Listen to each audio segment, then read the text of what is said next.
French Overture? Well, actually, hold on a second, sorry. Anybody else? What do you know about the French Overture? Anything?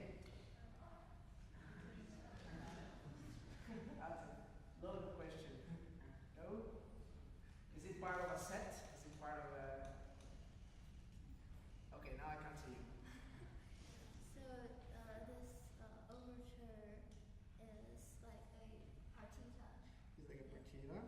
It's the beginning of the overture and like the rest are mostly dance movements. Correct. So it's known as French overture, or also referred as French overture partita. It's part of the movement you play is part of a suite. Okay, but within this, this is also part of another set. Bach composed a set of 4 books, the Clavier Übung, and the first 2 books of the Clavier the first book is the 6 partitas, and the second book is the Italian Concerto and the French Overture Partita. Okay, now, the 6 partitas, the keys of the 6 partitas are, let's see if I can do this with red. The keys of the 6 partitas are B flat minor, then we go to, B flat major, C minor, then I think we go to A minor, then we go to D major, then we go to G major, and I think then we go to E minor. Okay, and then we have the Italian Concerto, which is in F major, and then we have the French Overture Partita, which is in B minor. Do you guys see any pattern here? Do you see any pattern? Hopefully you can read it. Do you see any pattern? B flat major, C minor, A minor, then we go D major, G major, E minor, F major, and then B minor.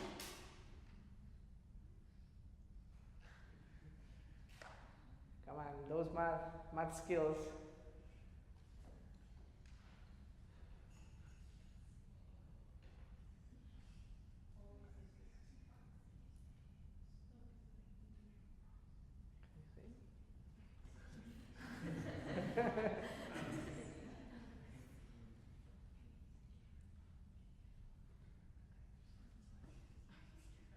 Don't Google it. Okay, all right. No?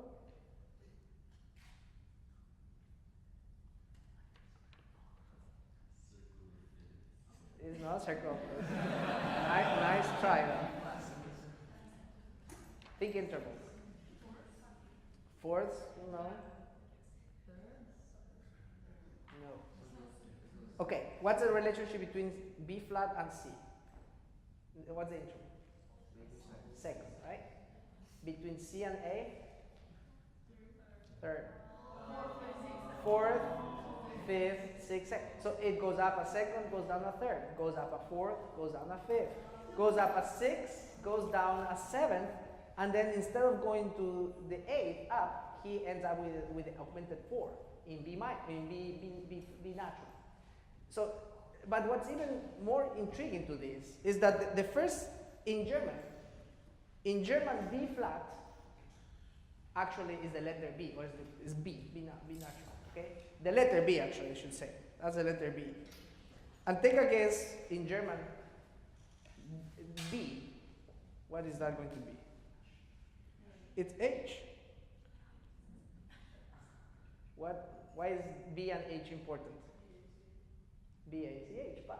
So it's the first letter of Bach and the last letter of his last name. That's not a coincidence. Okay. Now, which other composer uses this kind of letters related to music? Schumann, right? Quite a lot. So everything that Bach did was so carefully crafted. It's really not a matter of a random approach to it. But I also wanted to mention, because we're talking about harmonies, is that composers later on, after Bach, let's talk about Mozart, when they picked a key to write, there was already an emotional connection to the key that they would pick to write music. Chopin, for sure, all the romantics. It's not a coincidence that Mozart wrote all of his compositions, all the compositions that are in D minor, somehow, or at least two of the most important compositions in D minor by Mozart are related or have a theme of death. What are those two? Wait, I hear too many. Concerto in D minor? Okay, but there are a couple more that are really obvious themes dealing with death. The Requiem, that's one. And the other one is harder. I'm going to be really impressed. It's from an opera. Don Giovanni, that's right. Fantastic, you guys are great. You're really awake. So the Don Giovanni opera deals with Don Giovanni, who is a Don Juan, basically, somebody who, enjoys life a little bit too much. And at the end of the opera scene, the underground creatures come and take him, to hell. So it deals with death. Chopin, let's talk about, right, what is this? There is a retro prelude, and again it's theme about love. But Bach, I don't think he was dealing with these kind of associations with keys. In fact, there's a different approach to it, and we just have to be aware of all of these things. Catherine, let's go back to the very beginning. Is it a coincidence that now we also start with? But before we were with same names, almost same beginnings. This is I'm gonna record this day. Go back to the beginning and play it for me.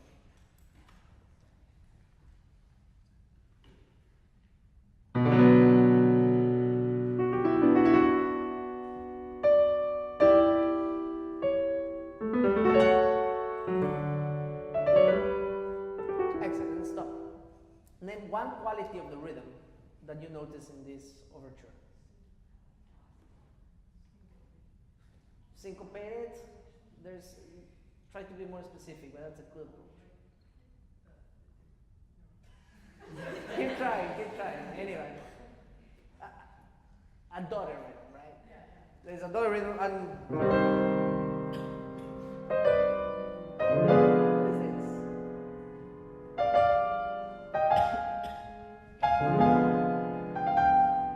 What is this? That's right, same thing, right? We have got this kind of rhythm that's very. What other piece do we have that has this kind of rhythm that's dotted? Well, the Moonlight, of course, but there is one more. It starts like this.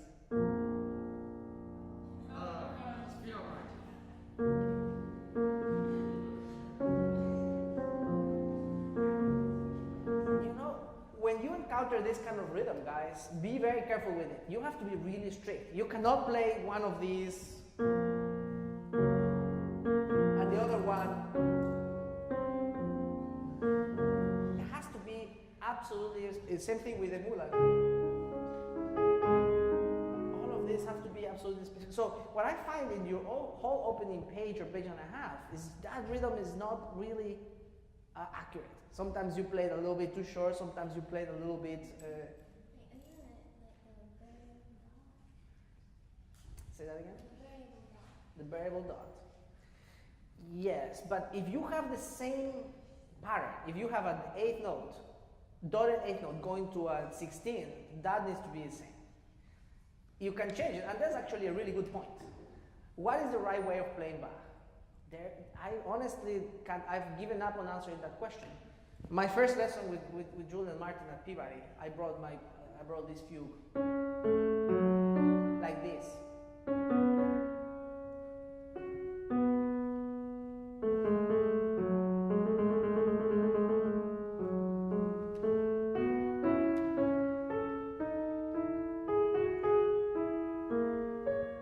Okay, now this is how I play it.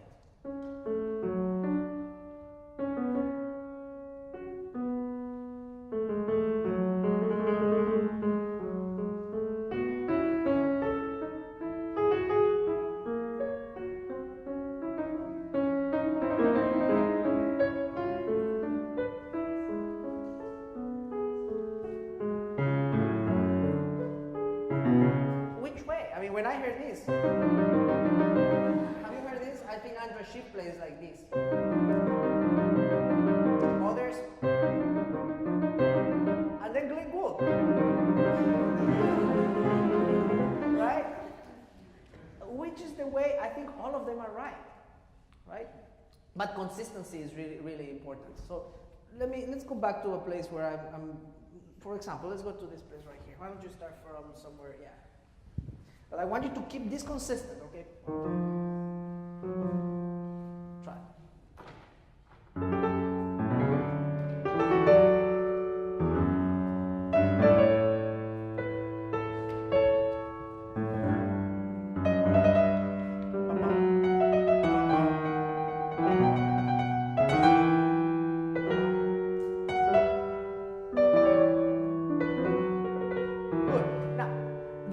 You can do to play with that variable dot is play with the length of the dot. Don't play too much with the actual da-da, with the actual 16. So you can elongate that dot and feel ta. But when you do the da-da, it has to be ta, da-da, or da, da-da, or ta, da-da. Got it? So think about this. This is something I wanted to talk about. Go to another point I wanted to talk about Bach. One of the nice things about Bach, when I was, who is 15 here? Raise your hand. Oh, including you, great. But when I was 15, I had an interview with a paper. I'm not bragging, there's a point here. And the title of the article was, Teenager Loves Beethoven, Doesn't Like Bach. And the next call was my teacher saying, what? Big words that I heard that day. And he put me to study Bach for a whole year. Only Bach. I know. Well, I cannot live without Bach now, honestly. And you know why we have a hard time sometimes, understanding Bach? Is because every melody with Bach is important. Every melody has a character. Every melody is a human being with its own his or her own personality. So there is no such thing in Bach as melody and accompaniment. Right? And now our ear is used to easy things. We just like to listen to the melody and the accompaniment. I mean, that's a lot of pop music also, it goes like that. With Bach, you have to hear every note. So when the ear is not carefully listening to all of these, it's like a parent having, 4 children. You don't pay attention only to one and the other ones are accompaniment, right? Hopefully, all 4 of them are melodies. They are different. They have characters. They are all different, and you have to pay attention to each one of them. I have that. I fall into that. I just have a 6-month-old baby. He's really cute, and I tell my wife, gosh, I cannot. This is my baby. So I tell my wife, I cannot imagine loving anybody more than him. And she said, well, wait until we have the second. And then I start twitching, and the third, and maybe the fourth, and then I just change completely. But the moment that you guys start looking and paying attention, really carefully listen to every single voice in Bach, that's when you're going to fall in love with Bach. Because you're going to discover that each voice is a child with its own personality. Okay? But Bach has a lot of formulas, which is nice. And once you understand these formulas, it actually makes your life a lot easier. Let me give you a couple. Hopefully we have 7 minutes. Cadences. Cadence points are really important with Bach. All right? Particularly if you have got 5 going to 1. If you have a cadence going from 5 going to 1, dominant to tonic, if it's a perfect authentic cadence, which means it ends with the roots on both ends, you can take more time. If it's imperfect, which means that it ends with, it's still tonic, but ends with any other of the third or the fifth, then you can take a little less of time. But when you get to cadential points in Bach, you have to do something with it. You have to take a little bit of time or do something, right? Let's go back and tell me, where is your first cadence? In the first maybe line or 2.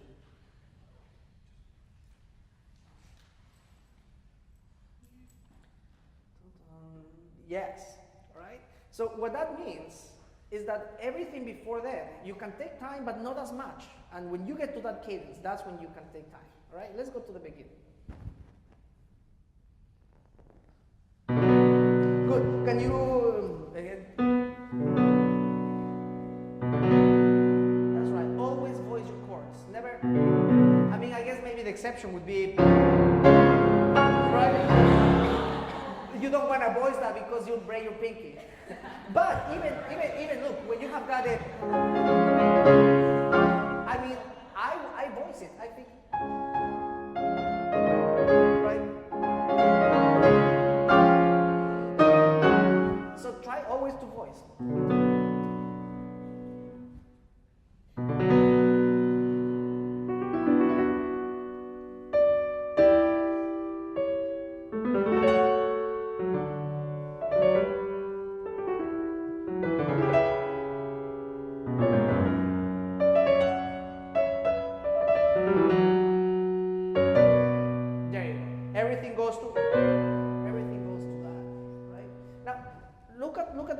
harmonies. Try one more time. Can you play the skeleton of the harmonies here, Catherine?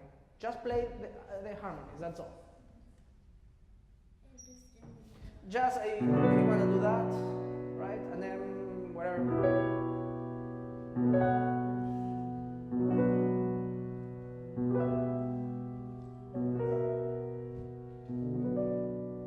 Try that. See if you can get it. I know I'm asking you for something tricky.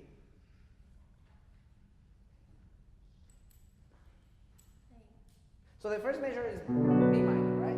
What about the second measure? Well, first we have this diminished chord, right? Which then goes to F sharp,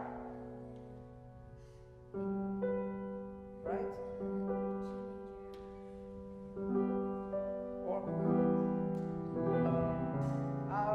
it's not E minor, right? So I'm asking you to do this because you have to understand if you have a harmony that is more stable than if you have something like that diminished chord is very unstable. And I'll tell you why. Diminished chords can resolve anywhere. I mean, you can resolve if you do this diminished chord and I lower the one of them. So, or if I do right, then that becomes a different dominant. Or if I do this. So if you lower any note in a fully diminished chord, it becomes a dominant of something else. So that diminished chord, it's almost like putting us on our toes, like, where am I going? Am I going to resolve to 4 different ways, if not more? So when you get to the, right, you really have to be careful about that, how you treat that. And then,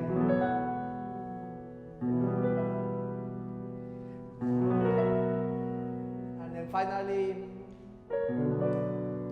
try that progression.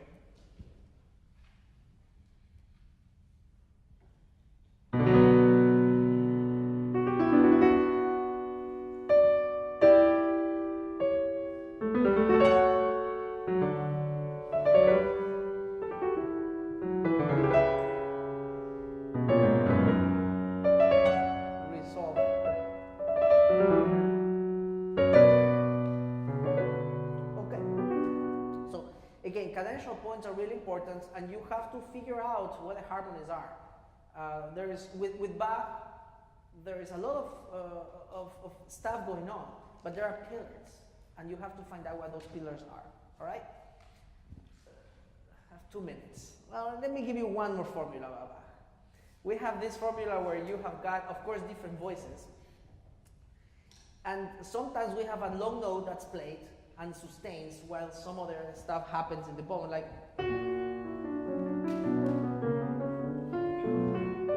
right? So it's different if I play and then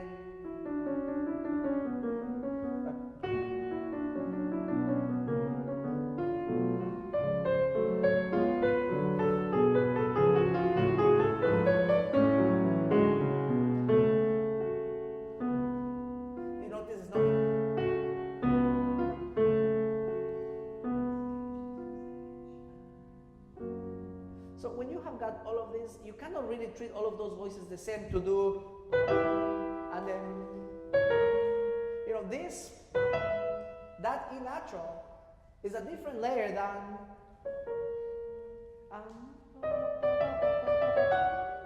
maybe here. So what I'm saying is this next layer has to be either softer or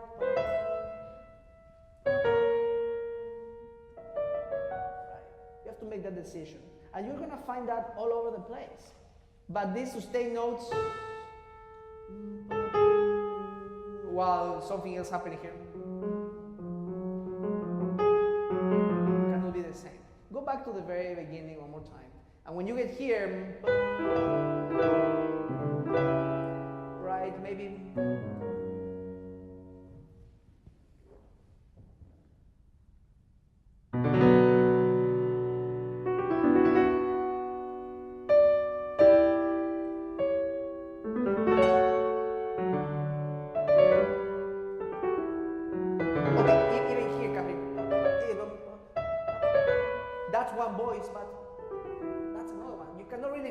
last. Right, I think. But try that. Try from.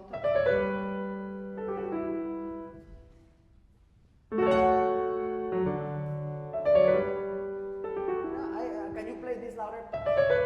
And then this as another voice, softer.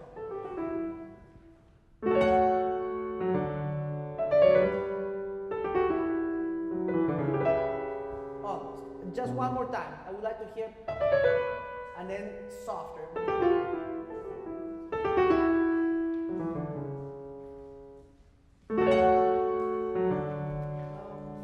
Keep going.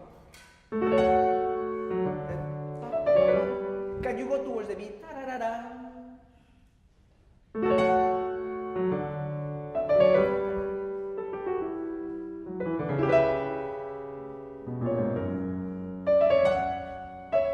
Yeah, that's exactly it. So you have got all of these things happening.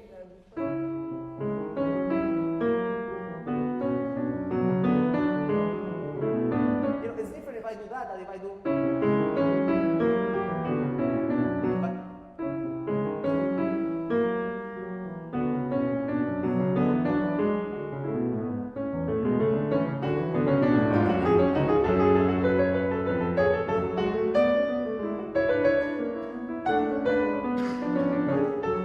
So the voices really need to be very clear. It's not all one, but it's different.